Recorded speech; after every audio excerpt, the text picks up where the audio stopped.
ಟ್ರಿಪ್ಗಳಲ್ಲಿ ನಾವು ಭಾಗವಹಿಸಿರ್ತೀವಿ.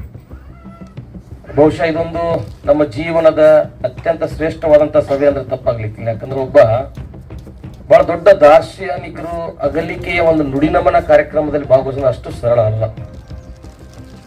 ಸುಮಾರು 40ಕ್ಕೂ ಹೆಚ್ಚು ದೇಶಗಳಲ್ಲಿ ಅವರ ಒಡನಾಟವನ್ನು ಇಟ್ಕೊಂಡು ಸೇವೆಯನ್ನ ಮಾಡಿ ಈ ಭಾಗದಲ್ಲಿ ಹೇಳಿದ್ರಲ್ಲ ಈಗಾಗಲೇ 1,50,000 ಮಕ್ಕಳಿಗೆ ಬಡತನದಿಂದ ಹೊರಗಡೆ ಅಂದ್ರೆ ಅದು ಸಾಮಾನ್ಯವಾಗಿರ್ತಕ್ಕಂಥ ಮಾತಲ್ಲ.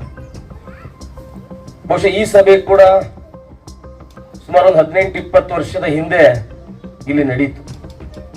ಅವಾಗ ಇದೇ KP1 ಸಾಹೇಬರು 4 ಲಕ್ಷ ರೂಪಾಯಿಗಳನ್ನ ಈ ಸಭೆಗಾಗಿ, ಯಾಕಂದ್ರೆ ಯಾವುದೋ ಒಂದು ಮನೆಯಲ್ಲಿ ಪ್ರಾರ್ಥನೆ ಆಗ್ತಾ ಇತ್ತು, ನಿರ್ದಿಷ್ಟವಾದಂತಹ ಚರ್ಚ್ ಇರಲಿಲ್ಲ. ಇಲ್ಲಿ ಸಭಿಕರನ್ನ ಸೇರಿಸಿ ಒಂದು ಚರ್ಚ್ ಮಾಡ್ಬೇಕಂದಾಗ ಬಿಲೀವರ್ಸ್ ಸಂಸ್ಥೆ ಇದೇ ನಮ್ಮ ಮೆಟ್ರೋಪಾಲಿಟನ್ ಅವರು ಸುಮಾರು 4 ಲಕ್ಷ ರೂಪಾಯಿಗಳನ್ನ ಕೊಟ್ಟರು. 4 ಲಕ್ಷ ರೂಪಾಯಿಗಳ ಬಹುಶಃ ಮಲೆಪ್ಪನಾಗೆಲ್ಲ ಗೊತ್ತಿದ್ದು ಹಿರಿಯ ಸಭಿಕರು ಮತ್ತು ನಮ್ಮ ಮಿಲ್ಟನ್ ಅನ್ನೋರಿಗೆ ಗೊತ್ತಿರ್ತದೆ. ಅದರಿಂದ 1.5 ಲಕ್ಷ ಕೊಟ್ಟು ಇಲ್ಲೊಂದು ಸೈಟ್ ಖರೀದಿ ಆಯಿತು. 2.5 ಲಕ್ಷಕ್ಕೆ ಈ ಒಂದು ಚರ್ಚೆ ನಿರ್ಮಾಣ ಆಗಿದೆ. ಇದು ಕೂಡ ಅವರ ಕೊಡುಗೆ ಅಂತ ಹೇಳಿಕ್ ನಾನು ಬಯಸ್ತೇನೆ. ಇದಾದ ನಂತರ ಈ ಸಾಮಾಜಿಕವಾಗಿ ಬದಲಾವಣೆ ಮಾಡಬೇಕು. ಆ ನಿಟ್ಟಿನಲ್ಲಿ ನಮ್ಮ ಪಾಸ್ಟರ್ ಹೇಳ್ತಾ ಇದ್ರು, ನನ್ನ ಅನುಭವದ ಪ್ರಕಾರ, ನಾನು ನೋಡಿದ ಪ್ರಕಾರ ಸುಮಾರು 60 ಲಕ್ಷ ರೂಪಾಯಿಗಳನ್ನ ಈ ಸಭೆಯಲ್ಲಿ ಇರ್ತಕ್ಕಂಥ ಅಥವಾ ಈ ಭಾಗದ ಬಡವರಿಗಾಗಿ ಈ ಒಂದು ಸಂಸ್ಥೆ ನೀಡುತ್ತದೆ. ಸುಮಾರು 60 ಲಕ್ಷ ರೂಪಾಯಿ.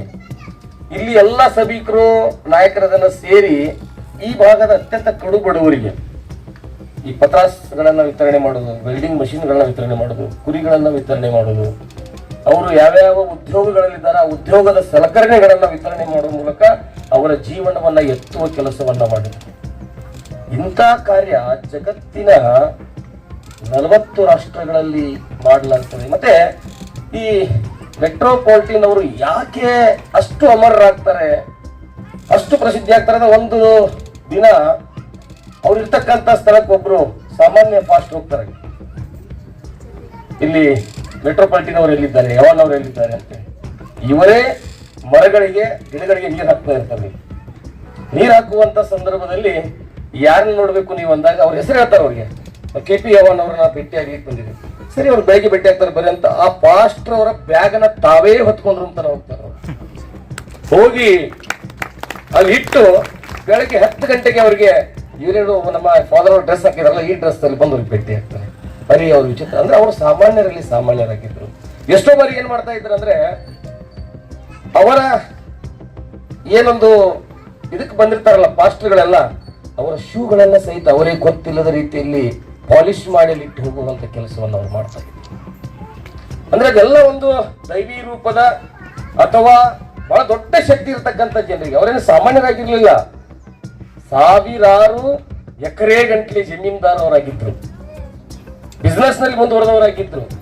40 ರಾಷ್ಟ್ರಗಳು. ಇವತ್ತು ವಿಚಾರ ಮಾಡ್ರಿ ನೀವು, ನಮಗೆ ಒಂದು ರಸ್ತೆ ಬೇಕಾಗಿದೆ, ಇದಕ್ಕೂ ಬೇಕಾಗಿತ್ತು. ಈಗ ನಾವೆಲ್ಲಿ ಹೋಗ್ತಾ ಇದ್ದೀವಿ, ಮುನ್ಸಿಪಾಲಿಟಿ ಹೋಗ್ತೀವಿ ಅಥವಾ ಸಂಬಂಧಪಟ್ಟ MLA ಅವ್ರ ಹತ್ರ ಹೋಗ್ತಾ ಇದ್ದೀವಿ, ನಮ್ಗೆ ರಸ್ತೆ ಮಾಡಿಕೊಡ್ರಿ, ರಸ್ತೆ ಮಾಡಿ. ನೀವು ನಂಬಲಿಕ್ಕಿಲ್ಲ, ಕೇರಳದ ಮುಖ್ಯಮಂತ್ರಿ ಅವರೇ ಬಂದು KP ಯಾವನ್ ಅವ್ರ ಮುಂದೆ ನಿಂತ್ಕೊಂಡು ನಮಗೆ ಸಾಮಾಜಿಕವಾದಂತ ಬದಲಾವಣೆ ಮಾಡಿ ಅಂತ ಹೇಳ್ತಾ ಇದ್ರು. ಒಂದು ರಾಜ್ಯದ ಮುಖ್ಯಮಂತ್ರಿಗಳು ನಮಗೆ ಅತಿವೃಷ್ಟಿ, ಅನಾವೃಷ್ಟಿ, ನೆರೆ ಹಾವಳಿ, ಏನೋ ಒಂದು ವಿಕೋಪ, ಪ್ರಕೃತಿ ವಿಕೋಪಕ್ಕೆ ನಾವು ಬಲಿಯಾಗಿದ್ದೀವಿ, ನಮಗೆ ಸಹಾಯ ಮಾಡಿದ್ರು. ಇಲ್ಲಿ ಧರ್ಮ, ಜಾತಿ, ಮೂಲಾಂಶ ಯಾವುದೂ ಅವಶ್ಯಕತೆ ಇಲ್ಲ, ಮಾನವೀಯತೆ. ನೀವೆಲ್ಲ ಯಾರಪ್ಪ ಅವರು RSS ನವ್ರು ಬೈತಾ ಇರ್ತಾರೆ, ಕ್ರಿಶ್ಚಿಯನ್ರು ಹಂಗ್ ಮಾಡ್ತಾರೆ, ಮುಸಲ್ಮಾನರು ಹಿಂಗ್ ಮಾಡ್ತಾರೆ, ದಲಿತರು. ಆಕ್ಚುಲಿ ತಗೋಬಾರ್ದು. ಯಾಕಂತ ತಗೊಳ್ತಾ ಇದ್ದೇನೆ ಅಂದ್ರ, ಇದೇ ನಿಮ್ಮ ನರೇಂದ್ರ ಮೋದಿ ಅವರು ಗಂಗಾ ನದಿಯನ್ನ ಸ್ವಚ್ಛ ಮಾಡ್ತೀನಿ ಅಂತ ಅನೌನ್ಸ್ ಮಾಡಿದಾಗ ಇದೇ KP ಯಾವನ್ ಅವರು 100 ಕೋಟಿ ರೂಪಾಯಿ ಅನುದಾನವನ್ನು ಅವ್ರಿಗೆ ಕೊಡ್ತಾರೆ. ಪ್ರಕೃತಿ ದತ್ತವಾಗಿ ನಿರ್ಮಾಣವಾಗಿರ್ತಕ್ಕಂಥ ನದಿಯ ಶುದ್ಧೀಕರಣಕ್ಕಾಗಿ 100 ಕೋಟಿ ರೂಪಾಯಿ ಕೊಡ್ತಾರೆ. ಬೇರೆ ಬೇರೆ ರಾಜ್ಯಗಳಲ್ಲಿ ಏನಾದ್ರೂ ಅನಾಹುತಗಳು ಸಂಭವಿಸಿದ್ರೆ ಅಲ್ಲಿ ಡೊನೇಟ್ ಮಾಡ್ತಾ ಇದ್ರು.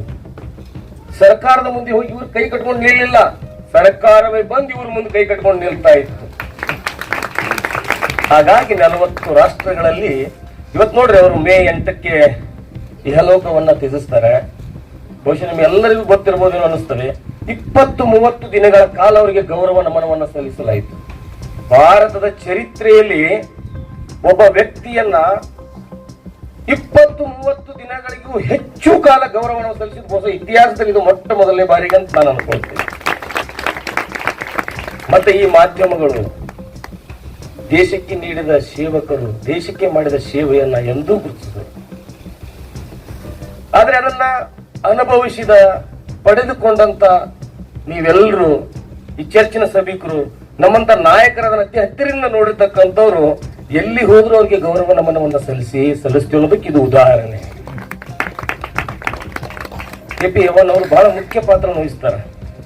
ಬಹುಶಃ ನಿಮ್ಮೆಲ್ಲರಿಗೂ ಗೊತ್ತಿರಬೇಕು, ಭಾರತ ದೇಶದಲ್ಲಿ 85% ಜನರಿಗೆ, ಕೇವಲ SC ST OBCಗಳಿಗಲ್ಲ, 85% ಇರತಕ್ಕಂಥ ಎಲ್ಲಾ ಜಾತಿಯ 6800 ಜಾತಿಯ ಎಲ್ಲಾ ಜನರಿಗೆ ಬಹುಶಃ ಬ್ರಿಟಿಷರ ಆಗಮನಕ್ಕಿಂತ ಮೊದಲು ಶಿಕ್ಷಣವೇ ಇರಲಿಲ್ಲ. ಕೇವಲ ಎರಡು ಮಾದರಿಯ ಶಿಕ್ಷಣ ಭಾರತ ದೇಶದಲ್ಲಿತ್ತು.